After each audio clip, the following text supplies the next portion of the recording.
హనుమత్ ప్రదక్షిణం చేసేటప్పుడు చెప్పవలసిన శ్లోకం ఏమిటో పరాశర సంహిత చెప్పింది.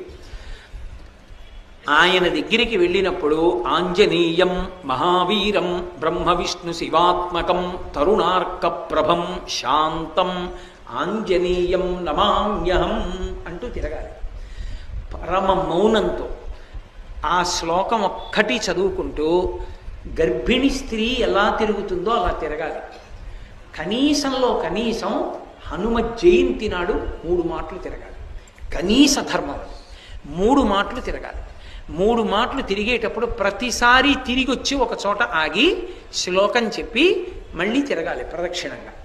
అలా 3 మాటలు తిరిగితే, అందుకే నేను మీతో పరమ సత్యం చెప్తున్నానని జ్ఞాపకం పెట్టుకోండి.